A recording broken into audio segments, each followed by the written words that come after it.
안녕하십니까, 베테랑TV 운영자입니다. 오늘은 비상대비 자원관리법의 두 번째 설명을 드리겠습니다. 들어가기에 앞서 제가 다시 한번 말씀을 드리겠습니다. 저희 그 베테랑TV는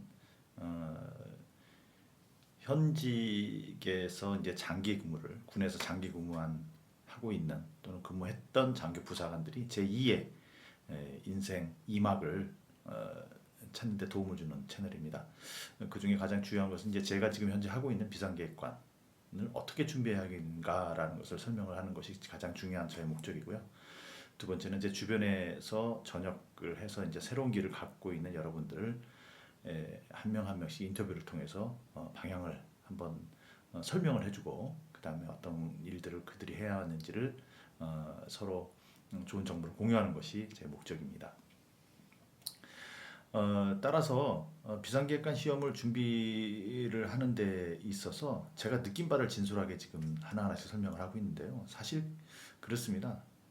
특히 이 법령 같은 경우에는 혼자 하셔도 됩니다. 제가 1년 만에 합격을 하고 1년 동안 법령 공부를 해본 결과 몇 가지 키포인트만 알고, 그리고 법령을 출력을 해서 본인이 쭉 보고 계속 탐독을 하면 충분히 하실 수 있다고 봅니다. 시험도 그렇게 어렵게 나오지는 않습니다. 서두에서도 말씀드렸듯이 법령에 대한 키포인트는, 관건은 뭐냐면은 빨리 풀어야 되는 거고, 그리고 헛갈리지 않아야 된다는 겁니다. 이해하기 어렵거나 그 다음에 복잡한 논리와 판례를 위주로 하는 시험이 절대로 아니라는 겁니다. 마음의 안정을 갖고 반복 숙달을 통해서 거기서 키워드만 찾아낼 수 있으면 충분히 대응할 수 있다는 겁니다. 그래서 제가 지금 이러한 여러 가지 강의와 설명을 통해서 각 조마다 키워드가 뭔지를 하나하나씩 지금 설명을 해주고 있는 겁니다. 공부 반복을 하는데 교재는 없습니다. 제가 지금 동시에 베테랑 TV라는 제목으로 블로그와 카페를 지금 운영을 하고 있습니다. 거기에 들어가서 검색을 해보시면은 그 안에 법령을 제가 공부하기 좋게 편집해서 파일로 올려놨습니다. 근데 그걸 보시면서 같이 옆에서 본인이 노트해 가면서 공부를 하도록 편집을 해놨으니까요. 강의를 듣고 키워드가 뭔지를 여러 번 반복해서 한번 들어보시고, 그 법령을 제가 편집한 법령 내용 그대로입니다. 출력해서 옆에 측면이 있지 않습니까? 이거 양면 인쇄하지 마시고 단면으로 인쇄해서 넘기면은 왼쪽이 공란이 될 수 있도록 해서 강의한 키워드를 하나하나씩 자기가 점검을 해서 보고 또 보고 보고 또 보고 하는 것이 법령을 극복하는 지름길이라고 생각을 합니다. 그리고 나머지 헌법과 그 다음에 논술, 그 다음에 인터뷰, 그러니까 면접 같은 것들도 제가 시간이 나면 거기서 핵심적으로 무엇이 중요한지를 간략하게 말씀을 드리고자 합니다. 오늘 강의는 이제 지난번에 이어서 비상대비기관 법 조문의 경우 4조에서부터 6조까지에 해당되는 내용이 되겠습니다. 이 그 4조는 뭐냐면, 행안부 장관은 국무총리를 보좌하여 비상업무의 업무에 관한 사항을 총괄 조정한다. 여기 키워드는 뭐냐면 누가 총괄하느냐는 거죠. 행안부 장관. 그러니까 여기서 예비군을 제외하고 네 가지 법 중에서 예비군을 제외하고, 예비군은 총괄하는 데 없습니다. 뭐 당연히 뭐 총괄은 없다는 얘기가 아니고 당연히 국방부죠. 빼고 이제 비상대비 자원과 비자법과 민방위법, 재난법이 있는데 누가 총괄이 하는 것이냐, 항상 여기 조항에 총괄기관이 나와 있습니다. 잘 비교를 하십시오. 이게 상당히 헷갈리더라고요. 왜냐면 5 내지 10초 만에 딱 하기 때문에 네 가지 법이 머릿속에서 혼재돼 버립니다. 자, 보시면 비자법에는 행안부 장관이 총괄한다는 거예요. 국무총리를 보좌해요. 그러면 누가 하는 거냐면 국무총리가 하는 겁니다. 국무총리가 하는 건데 행안부 장관이 보좌해서 그거를 총괄한다고 이렇게 나와 있습니다. 그럼 민방위법은 어떻게 나와 있느냐? 민방위법에는 국무총리가 행안부 장관을 보좌하여 총괄 조정한다 이렇게 나와 있습니다. 민방위법에는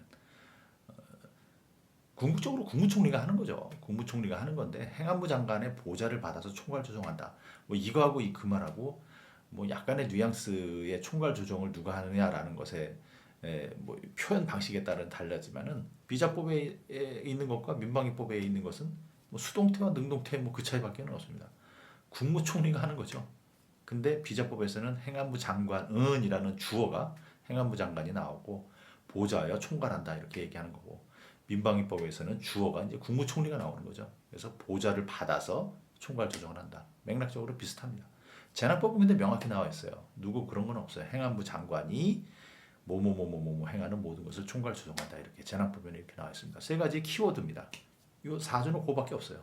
그거 하나만 딱 알고 세 가지 법에서 어떻게 이것이 차이가 있는지 이것만 알면 됩니다. 5조 비상대비하면 해당 소관별로 인력 물자 등 자원의 관문을 관장한 중앙행정기관의 장이 집행한다. 그리고 6조 권한의 위탁 또는 위임. 여기서 나와 있는 거는요. 용어를 잘 보셔야 됩니다. 그러니까 여기서 키워드는 뭐냐면 앞에서 나와 있지만 자 보십시오.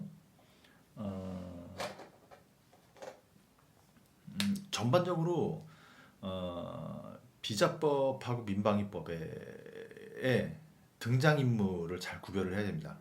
예비군법은 뭐냐? 등장인물 하나밖에 없어요. 예비군법은 뭐 간략해요. 국방부 장관, 그 다음에 뭐 국무총리, 뭐 국방부 장관이죠. 뭐 국방부 장관, 뭐 재난법도 마찬가지예요. 행안부 장관, 그 다음에 크게 어려운 건 없습니다. 헷갈리진 않아요.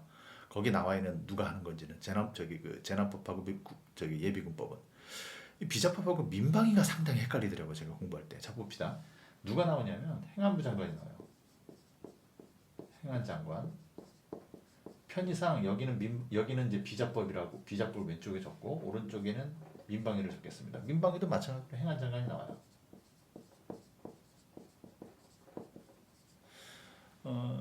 그리고 중앙행정기관장이 나오고요.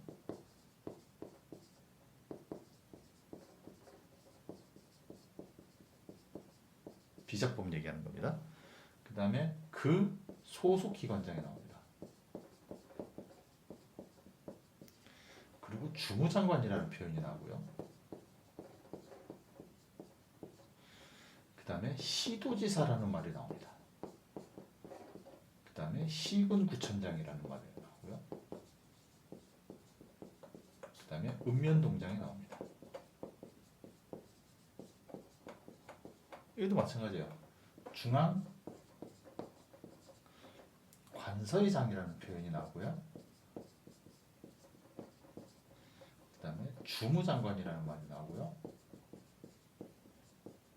똑같이 시도지사가 나오고 시군구청장이 나오고 읍면동장이 나옵니다. 이게 문제 풀 때 왜 이걸 제가 하필 비자법하고 민방위만 이렇게 구별하냐면 이게 가장 헷갈리기 때문에 그래요. 예비군하고 재난법은 보시면 아시겠지만 크게 뭐 등장인물에 대해서 헷갈리는 건 없습니다. 근데 여기 독특하게 비자법에서는 비상대비 비상대비 행정기관의 장이라는 나와요. 이게 비상대비 행정기관의 장. 자, 등장인물이 나옵니다. 근데 별건 없어요. 비상대비 행정기관의 장은 예와 그리고 시도지사를 한꺼번에 부르는 말이라고 이렇게 이해를 하면 됩니다.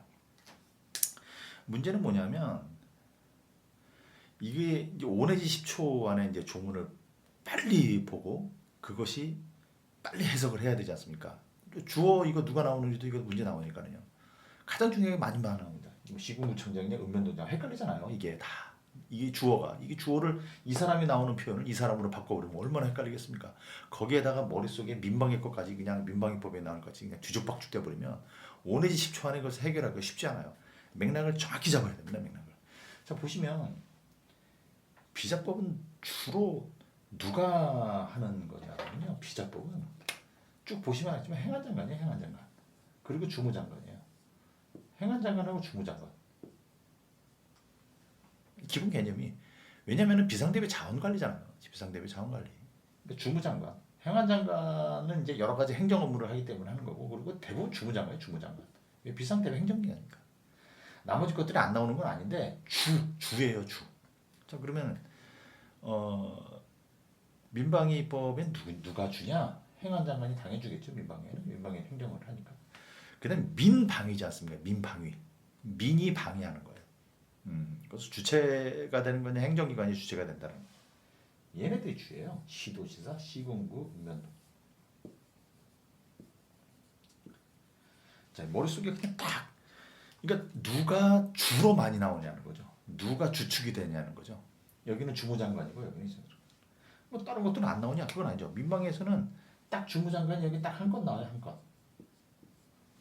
주무장관이라는 표현이 딱 한 건 나와요. 뭐 물론 중앙관세장은 몇 건 나오겠지만 딱 한 건 나오는 거고, 그 다음에 중앙행정기관회장 여기서는 딱 두 건밖에 안 나와요. 두 번 나와요. 두 번. 시군구청장 두 번 나와요. 두 번. 읍면동장 한 번 나와요. 나오긴 나오죠. 법령 통틀어 가지고. 그러니까 주로 이제 뭐 행정에 관한 업무들이겠지만 무슨 뭐 사람 뭐 어떻게 다치고 하는 거지만 명확해야 된다는 거죠. 이거 상당히 중요합니다. 이거 제일 시험 문제 제일 많이 헷갈려요. 이게 이 제가 설명을 드리는 거는 맥락을 잡고 아 이런 표현이구나라는 거 얘기를 하고 여기서 주어를 정확히 잡으랬어요. 자 여기서 보겠습니다. 5조 비상대비 업무는 업무를 관장하는 중앙행정기관의 장 이하 주무부 장관. 중앙행정기관의 장 주무장 똑같은 말이라는 표현이죠. 그러니까 중앙행정기관이라는 장이라는 표현이 두 번 나오는 거고 나머지는 똑같은 표현이지만 주무부 장관이라는 표현이 대부분 나온다는 겁니다.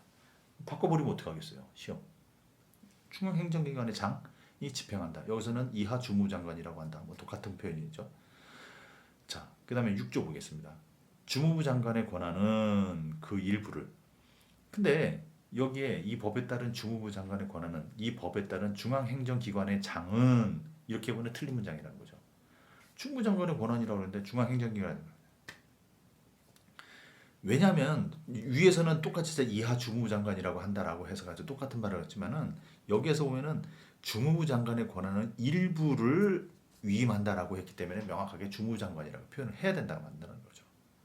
그래서 이 권한의 일부를 세 군데에 나눠준다는 겁니다. 자, 누구에게 나눠줍니까? 다른 중앙행정기관의 장, 시도지사, 소속지방행장. 이건 어디 나왔습니까? 시행령이 나와 있잖아요. 시행령 2조의 권한의 위임. 자, 그 주무부 장관은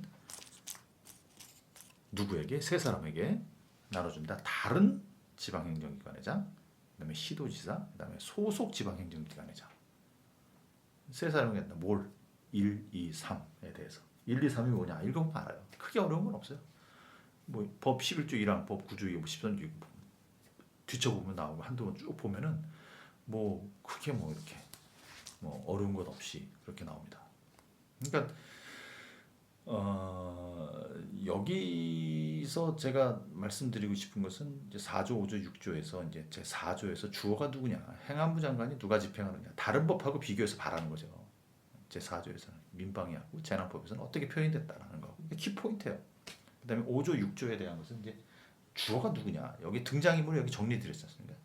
그게 비작법하고 민방위법만 잘 구분해서 머릿속에 들어요. 자, 비작법 행안부 장관 공통이니까 빼죠. 뭐 그렇다 좀 치고 주무부 장관이 엄청 많이 나와. 주무부 장관에 대한 주어가 많이 나와요. 여기는 그 반대다. 시도지사. 다른 건 안 나오는 건 아니다. 왜 그러냐라는 것을 명확히 이해를 하셔야 됩니다. 이거는 비상대비 자원관리법 정부 주도로 하는 거예요. 정부 주도. 정부 주도의 비상대비 자원. 비상대비 자원. 정부에 있는 각 주무부, 산자부, 무슨 뭐 행안부, 그 다음에 정부기관인데 금융과 관련된 금융위원회, 금융 관련된 거, 그 다음에 무슨 뭐 국토부, 그 다음에 민방위 같은 경우에는 각 지방자치단체별로 거기에서 민방위 훈련 소요 제공하고, 그 다음에 무슨 뭐 각종 보상하고 훈련 계획 작업하는 들어간다는 거죠. 주어를 명확하게 식별하는 것이 여기에서 키포인트다. 이 점에 대해서 확실하게 넘어가면은 4, 5, 6장에 대해서 큰 문제는 없을 거라고 봅니다. 이상입니다.